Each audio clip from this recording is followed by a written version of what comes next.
Halo guys, welcome back to my channel dengan saya Satria Adi Putra di sini.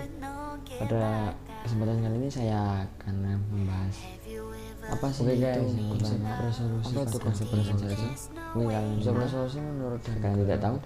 Ayo kita langsung kasihkan atau yang disebut sebagai daya pisah atau resolving power merupakan kemampuan sistem optik elektronik untuk membedakan informasi spasial yang berdekatan atau secara spektral memiliki kemiripan atau kesamaan. Itu menurut Danudoro ya guys. Selain menurut Danudoro, menurut Lilson et al. Pada tahun 2008, penginderaan jauh merupakan ilmu dan seni dalam memperoleh informasi mengenai suatu objek, area atau fenomena melalui analisis data yang diperoleh dengan alat tanpa suatu kontak langsung. Jadi itu konsep resolusi ya guys. Kemudian selanjutnya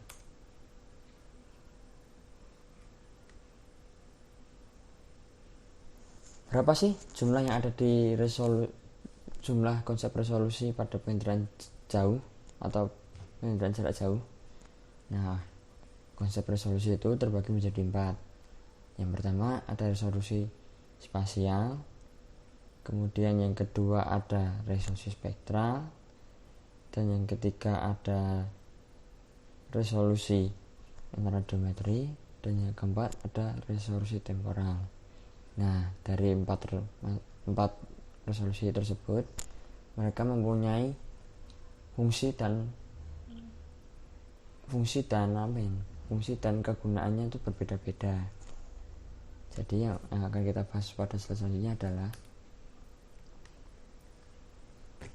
resolusi spasial. Resolusi spasial merupakan salah satu resolusi yang sering disebut dan memiliki peran penting dalam penyajian data perekaman penginderaan jauh. Nah, yang dimaksud dengan resolusi spasial yaitu ukuran terkecil suatu objek yang masih dapat dideteksi oleh suatu sistem penginderaan jauh. Semakin tinggi resolusi spasial suatu citra, maka citra tersebut mampu merekam objek secara detail, bahkan mampu menyajikan kenampakan objek dengan satuan kecil yang ada di permukaan bumi. Nah, itu guys, resolusi spasial. Nah, selain itu, resolusi spasial yang memakai resolusi spasial itu ada beberapa satelit. Yang pertama ada WorldView, QuickBird, Iconos, Google Earth, GeoEye, dan lainnya. Nah, dari lainnya tersebut dapat dimanfaatkan untuk keperluan penyusunan data spasial dengan skala yang besar. Nah, gitu guys, itu resolusi spasial. Kemudian resolusi selanjutnya adalah resolusi spektral.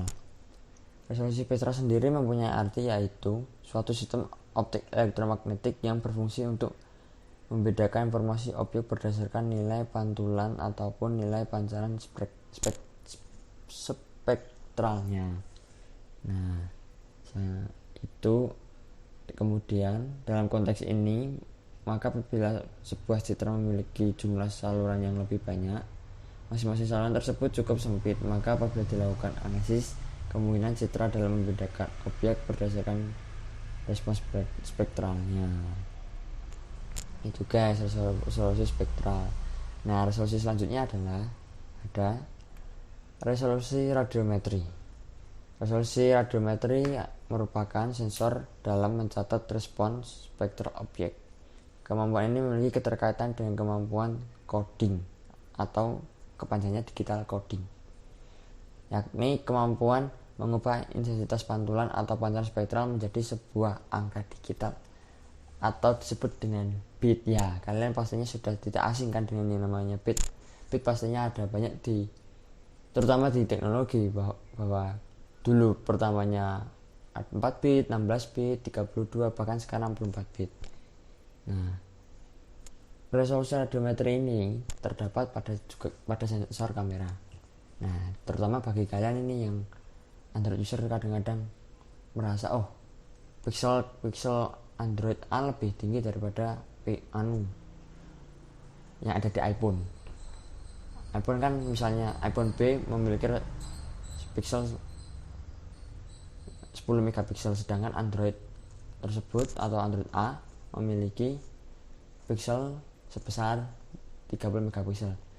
Padahal pixel tidaklah terlalu berpengaruh. Pixel hanya berfungsi untuk membuat gambar menjadi lebih detail. Sedangkan radiometri itu merupakan sensor yang untuk menangkap sebuah cahaya lebih optimal. Nah, bisa kalian bandingkan bahwa sensor iPhone itu lebih canggih itu saja HP, apalagi satelit kan guys, gitu.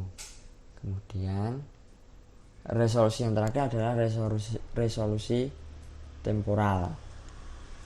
Resolusi temporal memiliki arti sendiri, yaitu kemampuan sistem perekam citra satelit yang mampu merekam ulang wilayah atau daerah yang sama.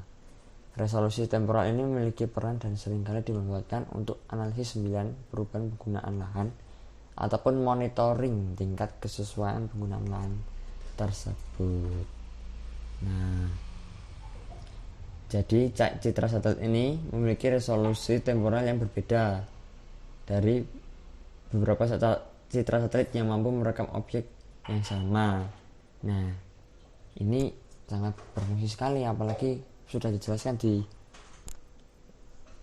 PowerPoint bahwa dapat memonitoring. Nah, bisa dibayangkan kan jika resolusi temporal itu sangat berfungsi untuk kita saat melaksanakan monitor, terutama di daerah yang luas. Maksudnya kita kan membutuhkan resolusi temporal agar kita dapat melaksanakan atau ya apa pekerjaan yang akan dikerjakan nantinya dapat terbantu dengan adanya resolusi temporal, gitu guys.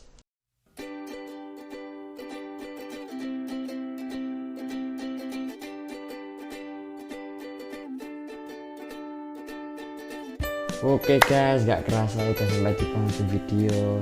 Itu dia yang dapat saya jelaskan tentang resolusi yang ada di penerangan jauh.